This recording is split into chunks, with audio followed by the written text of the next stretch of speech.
जगण्याशी भावी आता फुलटू दोस्ती, टेंशन को मारो गोले बदलू ग्रॅव्हिटी, तुमची नियमची हो दे युनिटी, तुमची नियमची हो दे युनिटी, गाजू दे PCT Infinity, PCT Infinity, PCT Infinity, PCT Infinity. श्रोते हो, आपण ऐकत आहात PCT इन्फिनिटी 90.4 FM. आता ऐकूयात उत्तरायण ही मालिका. यामध्ये आज आपण ऐकणार आहोत अनामय हेल्थकेअरच्या वैशाली रानडे यांनी डिमेन्शिया पेशंटची काळजी कशी घ्यावी याबद्दलची दिलेली माहिती आणि यांच्याशी बातचीत केली आहे स्मिता कुलकर्णी यांनी. श्रोते हो, हा आहे उत्तरायण या मालिकेचा आजचा शेवटचा भाग.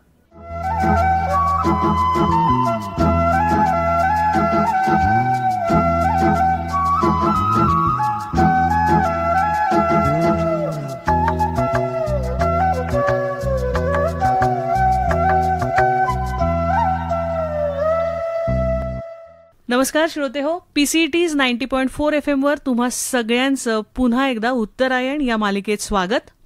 आज अनामय हेल्थकेअर मधून वैशाली रानडे खास आपल्यासाठी गप्पा मारण्यासाठी आल्यात आणि तोही विषय आहे डिमेन्शिया पेशंट्सची काळजी कशी घ्यावी याबाबत. तेव्हा वैशाली मॅम, तुमचं खूप खूप स्वागत रेडिओ स्टेशनवर. धन्यवाद, थँक्यू. सो सुरुवात करूया आपण आजच्या चर्चेला. सगळ्यात पहिल्यांदा आधी डिमेन्शियाबद्दल थोडंसं सांगा, कारण ह्याबद्दल थोडी भीती आहे किंवा पूर्ण खरी माहिती आहे असं नाही. आणि त्यानंतर जर का ज्येष्ठांमध्ये डिमेन्शिया झाला तर आज मला महत्वाचा टॉपिक हा हवाय की बाकीच्या कुटुंबियांच्या मनाची तयारी होण्यासाठी किंवा त्यांची काळजी घेण्यासाठी तुम्ही काय काय इतरांना मार्गदर्शन करू शकाल. डिमेन्शिया या नावाची भीती वाटते, हा शब्द फार मोठा वाटतो. सर्वसामान्यांसाठी डिमेन्शिया म्हणजे विसराळूपणा. मग अल्झायमर म्हणजे काय, तर अल्झायमर म्हणजे त्याचा खरं तर धाकटा भाऊ. अल्झायमर मध्ये शक्यता आहे की आता विसरलेलं 10 मिनिटांनी आठवणार आहे, पण डिमेन्शिया म्हणजे ठार विसर पडलेला आहे. म्हणजे एखाद्या मोठ्या वृक्षाची एकच फांदी वठली, आता त्याला पालवी फुटणं नाही, त्याला डिमेन्शिया असं म्हणतात. आणि विसराळूपणा तुमच्या आमच्यातही असतो, तारुण्यातही असतो, मधल्या वयातही असतो, पण हा जेव्हा फ्रिक्वेंटली व्हायला लागतो, खूप गडबडीत काम करणारा माणूस ह्या खोलीतून त्या खोलीत जातो आणि अरे मी इथे कशासाठी आले होते किंवा आलो होतो असं होतं. पण ज्येष्ठांमध्ये जेव्हा ह्याची फ्रिक्वेन्सी वाढते आणि जामच आठवत नाही की काय करायचं, मी काय बोलत होते किंवा हा प्रसंग मी सांगितला नाही, मग ते परत परत तेच बोलतात. आणि हा सगळ्याचा गोषवारा आहे डिमेन्शिया. बरोबर. डिमेन्शियाला रोलबॅक नाही, ह्याच्यावर उपाय नाही. त्यामुळे ह्याच्या जेव्हा खुणा लक्षात येतात रोजच्या आयुष्यात, म्हणजे त्या टिपायच्या असतात. असं काही ह्या खूप आमच्यासाठी महत्वाच्या टिप्स राहणार आहेत, तेव्हा जरूर जास्ती सांगा याबद्दल की ते कसं ओळखायचं. कारण मी खूपदा असं ऐकून आहे की खूप पुढच्या स्टेजला गेल्यावरती ते समजलं आणि मग वाटतं की अरे मी चुकलो का, माझ्याकडून काही राहिलं की उपाय झाला असता तर. मग असे बरेच गिल्ट राहतात फॅमिलीमध्ये. तेव्हा मग पहिल्यापासून काय ऑब्झर्व करावं हा खूपच महत्वाचा विषय राहील. गिल्ट बाळगायचं तसं कारण नाहीये, कारण आपल्या दुर्दैवाने आपल्या नातेवाईकाला जर कॅन्सर डिटेक्ट झाला तर आपण त्याचा गिल्ट बाळगतो का, तो एक आजार आहे. तसा डिमेन्शिया हा एक आजार आहे, अल्झायमर हा एक आजार आहे. त्याची वाढ खुंटवता येते औषधांनी, पण अदरवाईज फ्रिक्वेंटली विसरतय माणूस किंवा ब्लँक होते नजर, ह्याच्याकडे जर का बारकाईने लक्ष दिलं, आपण फार पटकन असं म्हणतो हे ना नेहमीच विसरतात, तर तसं नाही येते. नेहमीच विसरतात कडे आपण वळून बघायला हवं की चेहरा कसा आहे, ब्लँक आहे, टोटल ब्लँक म्हणजे काही भाव नाहीये त्याच्यात. आणि आठवण्याची शक्यता असेल तर माणसाच्या कपाळावर थोडी आठी येते, काहीतरी आठवायचा माणूस प्रयत्न करतो, पण डिमेन्शियावाला माणूस त्याच्या ठाई आपण विसरलोय हे नाहीच आहे, कारण दॅट चंक इज कट. तो भागच नाहीये. की मी आता काय आठवायचंय असं नाहीच आहे ना. बरोबर. कारण मी विसरलोय किंवा विसरलीये ही भावनाच नाहीये. बरोबर बरोबर. तर आमची आई हल्ली तेच बोलते किंवा आमचे बाबा हल्ली फारच विसरतात पेक्षा हे 4-5व्यांदा होईल तेव्हा वळून बघा. बरोबर. चेहरा बघा. एक 10 मिनिटांनी परत तोच विषय छेडा. बरोबर बरोबर. त्याच्या आजूबाजूच्या काही गोष्टी सांगून पहा. क्लूज द्या. मदत करा ते क्लू देऊन. करेक्ट. क्लूज द्या. आणि तरी जर का ते काही नाही म्हणजे ठार एक्सप्रेशन असेल तर सुरुवात आहे. तो डिमेन्शियाची दुर्दैवी सुरुवात आहे ती. त्याला उपाय नाही. अच्छा. अजिबातच नाही. बरोबर बरोबर. अशा वेळेला आता तुमच्या अनुभवावरनं सांगा की एकतर काळजी घेणाऱ्यांनी कशी घ्यावी, काय रुटीन ठेवावं, किंवा त्यांची जी इमोशनल घालमेल आता या प्रोसेसमध्ये होणार आहे इतरांची आणि त्यामुळे निर्माण होणारा स्ट्रेस किंवा फॉर दॅट मॅटर कधी कधी कंटाळणे, काही काळानंतर दुसऱ्याला सुद्धा कंटाळा येऊ शकतो असं जे आपण बघतो ऐकतो, तेव्हा मग होणारी चिडचिड आणि मग कदाचित होणारा कलह, अशा पेशंटमुळं बिघडणारं रुटीन घरातलं किंवा बिघडणारे नातेसंबंध हे खूप कॉम्प्लिकेटेड होत जातं असं मानलं जातं.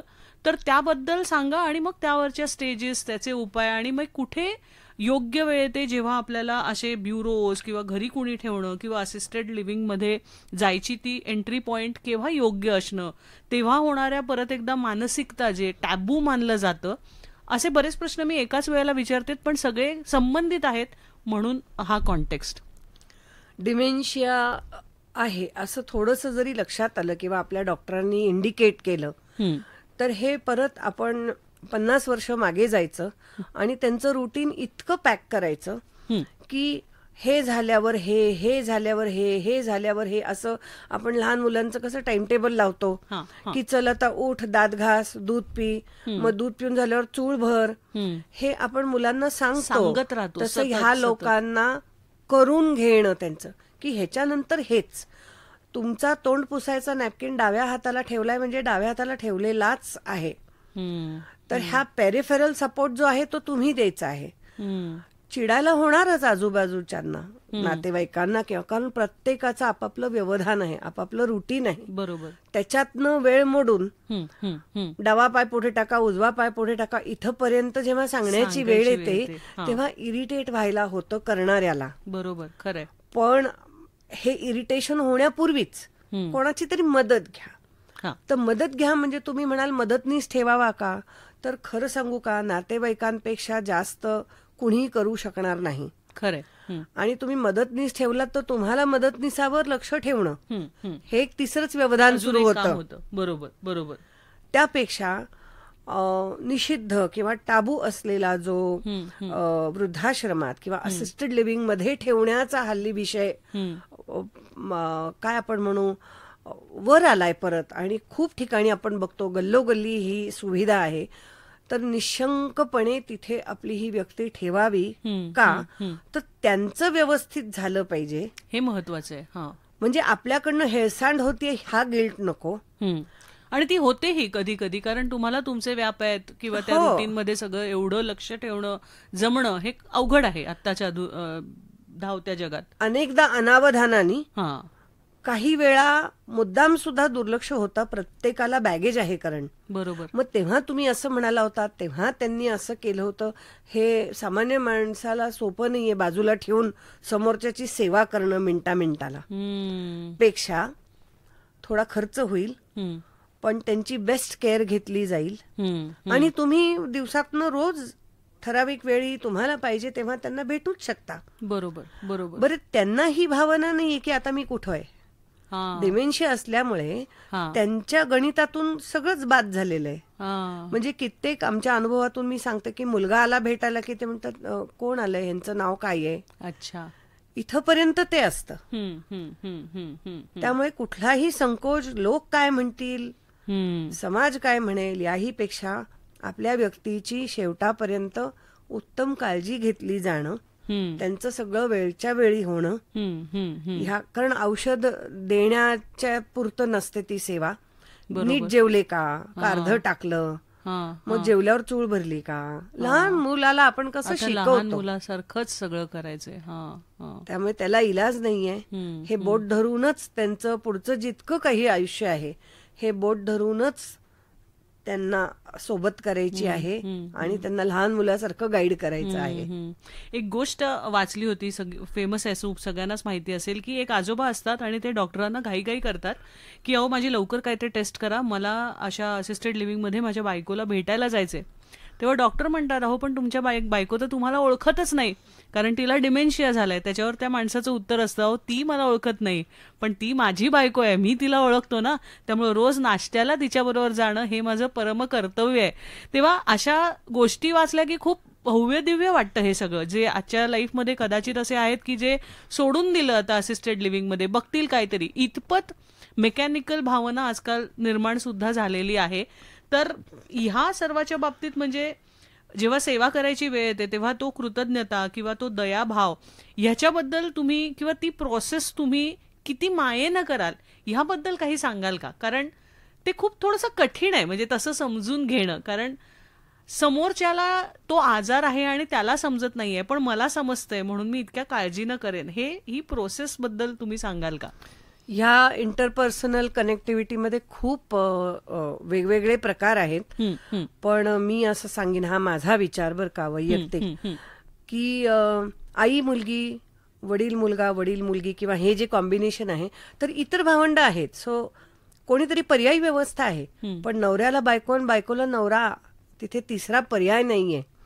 त्यामुळे एकाला जर डिमेन्शिया झाला तर दुसऱ्यानी उभ्या आयुष्याची जाण ठेवून त्या व्यक्तीला होईल तशी सोबत करणं, होईल तसं त्यांच्या संगतीत असणं, त्या समोरच्याला कळो न कळो, जसं आता तू म्हणालीस की मला माहितीये ना पण ती माझी बायको आहे, हा भाव फार मोठा आहे. कारण इतकी वर्ष ते एकमेकांच्या बरोबरीने त्यांचं असं यिंग यांग सारखं आयुष्य झालेलं असतं. मग आता एक चाक मोडकळलंय तर दुसऱ्या चाकाने ते खांद्यावर घेतलं पाहिजे. बरोबर बरोबर. पण हे फार दुर्मिळ आहे स्मिता. खरंय खरंय. त्यामुळे ज्यांना कुणाला अशी साथ लाभली ते फार नशीबवान आहेत. खरंय. जे पेराल ते उगवतो ह्याच्यावर माझा विश्वास नाही, कारण आपण करत नाही का एकमेकांचं करतो, पण प्रसंग आला की कंटाळून किंवा स्वतःलाही त्यांना काही व्याधी असतात ना, बरोबर, पार्टनर काही यंग होत नसतो, थोडे फार वर्षांच्या अंतराने वय त्यांचंही झालेलं असतं जोडीदाराचं. पण तरीही स्वतःचा बीपी, डायबिटीस, व्हॉट एव्हर असेल ते बाजूला ठेवून की आता माझे हे 2 तास माझ्या जोडीदारासाठी असं म्हणून जे करत असतील ते खरंच धन्य आहेत. आणि इथं खऱ्या अर्थानं ती निरपेक्षता जी आपण फक्त अध्यात्मात तिकडे तिकडे वाचत असतो ते तिथं इम्प्लिमेंट करायची खरी वेळ असते, जे कठीण असतं म्हणजे म्हटलं तरी. बरोबर. तर आता मला एक सांगा, कदाचित थोडासा विषय बदलते, पण मग हे होऊ नये यासाठी कधीपासून सुरुवात करावी आणि कसं आयुष्य जगावं? कारण पूर्वीच्या काळात हे डिमेन्शिया, अल्झायमर नव्हते, जे आताच्या काळात असे अनेक रोग आहेत की जे हल्लीच्या काळानुसार लाईफस्टाईल डिसीजेस ज्याला आपण म्हणतो तसे व्हायला लागलेत. सो हे न होण्यासाठी काही असतं का की जे सगळ्यांनी काळजी घेऊ शकू आपण असं? मग हे आधीच्या पिढीनं काय काळजी घेतली पाहिजे, पुढच्या पिढीनं रादर? एक छोटं करेक्शन करते. पूर्वी हे आजार नव्हते असं मुळीच नाहीये. त्याला नाव आणि स्वरूप नव्हतं. अच्छा. त्याला सरफेस नव्हता, त्याला विंडो नव्हती. ओके. नाहीतर मोठ्या मोठ्या घरांमध्ये कुठल्या तरी कडेच्या खोलीत आजी बसलीये, काय हल्ली आमची आजी तेच तेच बोलते, त्यामुळे कोणी आलं की आम्ही तिला बोलवतच नाही बाहेर, ती कोणाला बोलूच देत नाही. किंवा आमच्या आजोबांना कोण आलं कोण गेलं कशाचं काय हे होतं की, पण त्याला डिमेन्शिया म्हणतात किंवा अल्झायमर म्हणतात, अशी विंडो नव्हती. इतका अवेअरनेस नव्हता, ऍक्सेप्टन्स होऊन गुगल युनिव्हर्सिटी नव्हती, व्हॉट्सअप युनिव्हर्सिटी नव्हती, किंवा एकत्र कुटुंबात ते होऊन गेलं असं होऊन गेलं, पण त्याला नाव नव्हतं. देयर वॉज नो कॉइन असं म्हणते. Got it. आणि हे होऊ नये ह्यासाठी ठोस उपाय तर मला तरी वैयक्तिक माहिती नाहीये, पण हे जेनेटिक नक्कीच आहे. अच्छा. आणि माणसांनी, आम्ही परवाच बोलत होतो, 40-45 नंतर किंवा त्या सुमारास छंद जोपासायला सुरुवात करायची, की तुम्ही कशात तरी गुंतलेले आहात कुठलाही छंद घ्या, पण छंद हवा. नंतर बघू, जसं अध्यात्म रिटायरमेंट नंतर बघू तसं नाहीये हे. कारण तुमच्या देहाला, मनाला, वृत्तीला सवय असायला हवी की मी ऑफिसमधून आलो किंवा आले की मी काय कागदांची फुलं करते, किंवा मी काय करते तर मी पेंटिंग करते, किंवा मी बागकाम करतो, जे काही असेल ते. पण छंद पाहिजे. कारण पुढे जेव्हा, आता मी मगाशी बोलले, डिमेन्शियावाल्यांना रुटीन लावून देतात, तर छंद हा त्यांच्या रुटीनचा एक मोठा भाग असू शकतो, जिथे तुम्हाला लक्ष द्यायला लागणार नाही. की आमच्या आजोबांना रंगवायला दिलं ना की एक तासभर निश्चिंती, म्हणजे तुम्ही तुमची कामं करायला मोकळे. कारण he knows what to do, she knows मी इथं काय करायचंय. भरतकाम, विणकाम, वाचन कालांतराने जमत नाही डोळ्यांच्या इश्यूमुळे, किंवा टाका कुठला घेतलाय हा सुद्धा विसरायला होऊ शकतं. त्यामुळे असा कुठलाही छंद की जिथे रिमेंबरिंग हा फॅक्टर नाहीये, आणि ते जे काही करतील तो आनंद आहे. अच्छा अच्छा. हा हा. पण ह्याला रोलबॅक नाही. रोलबॅक नाही. म्हणजे आता असं म्हटलं जातं की हे गुगल टेक्नॉलॉजी, आता तर चॅट जीपीटी, यामुळं पूर्वी कसं आपण बरंच पाठांतर करायचो, मंत्र म्हणायचो, बरंच काही करायचो, किंवा जे पाढेपाठ करणं, ह्याच्यात मेमरायझेशन होत होतं. आता सगळं ऍप्लिकेशन ओरिएंटेड लाईफ झाल्यामुळं we are not using our memory. त्यामुळे कदाचित ह्या पिढीला भीती अशी आहे की if you don't use it you lose it. मग अशा वेळेला म्हणजे, आणि म्हणून हे असे मेमरायझेशन टेक्निक्स किंवा आपल्या संस्कृती, पिढी, रूढी याचं कसं महत्व आहे, जेणेकरून आपण ते आपला ब्रेन, आपली मेमरी कामात ठेवू शकू, असं तुम्ही थोडक्यात सांगताय. सो तशा दृष्टीनं म्हणून हे मी बरेचदा बघते की मग म्हाताऱ्यांना ती कोडी सोडवायला आवडतात, किंवा ती सोडवावीत, जेणेकरून ते त्या प्रोसेसमध्ये मेमरायझेशन वापरत असतात. ह्याच्याबद्दल थोडंसं अधिक माहिती सांगाल का? 1-1.5-2 पिढी अलीकडे गेलीस तर आजी आजोबा स्तोत्र म्हणतात. आंघोळ झाल्याबरोबर एक तासभर आजोबा काहीतरी म्हणत असतात. आजी संध्याकाळी तासभर देवघरात किंवा देवाचं काहीतरी म्हणत असते. हा सगळा स्मरणशक्तीचा भाग आहे. लहानपणी शिकलेली स्तोत्र, मंत्र, काय जप असेल तो आजही ते म्हणतात न चुकता. हरिपाठ किती मोठा असला तरी न चुकता एकदा डोळे मिटून आजोबा बसले की हरिपाठ म्हणतात रोज. तर हे खरं त्या पिढीला असलेली देणगी आहे. आता चिंता खरं पुढच्या पिढीची आहे. कारण तुम्ही आम्ही देवाचं म्हणत नाही, स्तोत्र म्हणत नाही, पाढे म्हणायचा प्रश्न येत नाही, कॅल्सी असतो समोर. बरोबर. खूप उपलब्धी झालेल्या आहेत या यंत्रणांमुळे किंवा सॉफ्टवेअरमुळे किंवा व्हॉटेवर बरोबर आपण म्हणू त्याला. त्यामुळे आता खरं डिमेन्शियाचा हे वाढेल, काय प्रभाव जास्त दिसेल पुढच्या पिढीत असं वाटतं. कारण आठवणीत काही ठेवायचंच नाही. नवरा बायकोंना एकमेकांचे फोन नंबर माहित नसतात. बरोबर बरोबर. मुलांचे फोन नंबर पाठ नसतात, गाड्यांचे नंबर पाठ नसतात. बरोबर बरोबर बरोबर. इतक्या साध्या घटना आहेत. पण हेच आजी सांगते, मला त्या अमक्याच्या बारशामध्ये लाल काठाची आणि हिरव्या अंगाची साडी मिळाली होती. हसायला येतं की काय साडीत मन अडकलंय, पण मी ह्याच्याकडे असं बघते की तिला अजून किती लक्षात आहे. खरंय. आणि ती त्या मायन्यूट डिटेलनी अजून किती सांगते. आणि बरेचदा असं जाणवतं, ह्याला काय म्हणायचं मला माहिती नाही, की खूप सारे सिनियर सिटीजन्सना जुनं इतकं परफेक्ट आठवत असतं, पण आज गोळी सकाळची घेतली का असं विचारलं तर ते आठवत नसतं. सो हा पण त्यातलाच पार्ट झाला का हो, की जुनं रुटेड आहे खूप मेंदूमध्ये, सबकॉन्शियसमध्ये, म्हणून ते आठवलंय. पण डे टू डे लाईफ मधलं काहीतरी बेसिक गोष्टीच विसरलो, ही सुद्धा सुरुवात होऊ शकते का जर रोज रोज तसं झालं तर? म्हणजे हे एक ऑब्झर्वेशन असू शकतं का? पर्सनली मी जर ह्या गोष्टीचा तुझा विचार केला तू बोलत असताना, तर पूर्वीची वीण फार घट्ट होती आयुष्याची. बरोबर. गॅपच नव्हती. सकाळी उठायचं, हे करायचं, ते करायचं, मुले शाळेत जाणार, स्वयंपाक पाणी धुणं, whatever every minute was locked. ती वीण घट्ट होती आणि त्या रुटीनला पर्याय नव्हता. आता फॅमिली पण विस्कळीत झाली, टाइम टेबल्स विस्कळीत झाली, अवलंबणं म्हणजे उलट मी म्हणेन आजी आजोबा वाट बघत असतात घरातनं सगळे शाळा कॉलेज ऑफिसला कधी बाहेर पडतात, म्हणजे मग मी माझं रुटीन सुरू करीन दिवसभराचं. तर हे सगळं विस्कळीत झालेलं आहे. मग कसं लक्षात ठेवतील? आज नात जाणारे 11 वाजता कॉलेजला, उद्या ती जाणारे 1 वाजता, परवा काय तिला सकाळीच लवकर जायचंय, नातीला नातीचं रुटीन माहिती, आजीनी किती नाचायचं तिच्या मागे. बरोबर. म्हणून मी म्हणते की गॅप आलाय त्या विस्कळीतपणामुळे, नाही आता भान राहिलेलं. त्यामुळे सगळ्यात महत्वाचं आहे रुटीन असायला हवं, आपण बिझी असलं पाहिजे. आता शेवटच्या प्रश्नाकडे वळूया. डिमेन्शियाच्या बाबतीतली सेफ्टी, सिक्युरिटी असे जेव्हा प्रश्न निर्माण होतात तेव्हा मग घरी ठेवणे की बाहेर ठेवणे किंवा कुठल्याही सिच्युएशन्समध्ये कुठले वेगवेगळे आस्पेक्ट्स, अँगल लक्षात घेतले पाहिजेत? हा ठार विसरलेला जो भाग आहे किंवा लक्षात न राहणारा भाग लक्षात घेऊन त्यांच्याजवळ पैसा, गळ्यात चेन, अंगठी असं अजिबातच ठेवायचं नाही. त्यांच्यावर घर एकटं टाकायचं नाही. गॅस चालू राहिला, गिझर ऑन राहिला, दार उघडून कुठे निघून गेले, दारच लॉक नाही केलं, अनंत गोष्टी असतात घरामध्ये. हीच व्यक्ती तुम्ही जेव्हा असिस्टेड लिव्हिंग मध्ये ठेवता तर ह्या सगळ्या गोष्टींची परभारेच व्यवस्था होते. तिथे सिक्युरिटी सिस्टम असते, व्हॅल्युएबल्स नॉट अलाउड, व्यक्तीला व्यक्ती टॅग्ड असते, गॅस चालू करण्याचा आणि काही करण्याचा विषयच येत नाही. त्यामुळे अपघाताने काही होणं हा खूप महत्वाचा विषय. म्हणजे जेव्हा घरी ठेवायची वेळ येईल तेव्हा इतक्या सगळ्या गोष्टींची पण तुम्ही काळजी घ्यायला हवी. त्यामुळे त्यांना एकटं सोडण्यात पॉइंट नाही. म्हणजे अरे जरा दुधापाशी मी उभी राहिले तर तेवढ्यात आजोबा निघून गेले, हे घरात होऊ शकतं. तुम्ही कितीही केअरफुल असलात तरी, अगदी हाऊसवाईफ घरात असली तरी सुद्धा. त्यामुळे खूप हे भयावह आहे. आणि मग इतके बिझी रोड्स आणि अमकं तमकं पुढचं न बोललेलं बरं.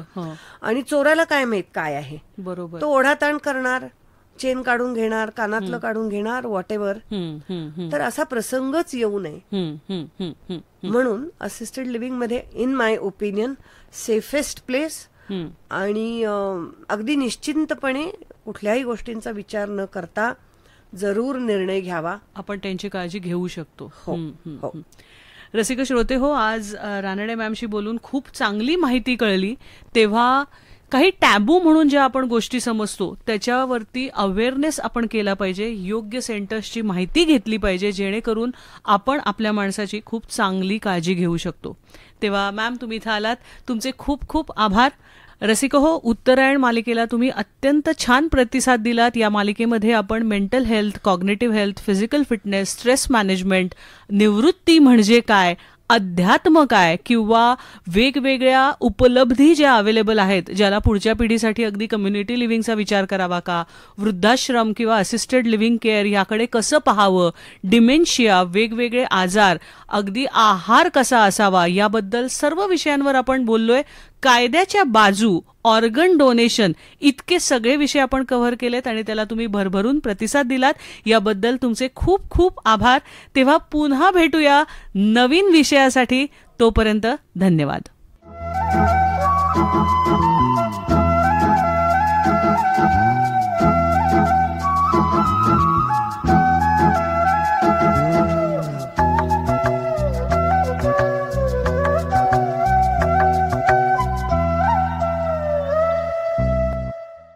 उत्तरायण या मालिकेचा आजचा शेवटचा भाग तुम्ही ऐकलात फक्त PCET's इन्फिनिटी 90.4 FM वर. आज आपण ऐकलात अनामय हेल्थ केअरच्या वैशाली रानडे यांनी डिमेन्शिया पेशंटची काळजी कशी घ्यावी याबद्दल दिलेली माहिती आणि यांच्याशी बातचीत केली होती स्मिता कुलकर्णी यांनी. ऐकत रहा PCET's infinity 90.4 FM, reflecting you.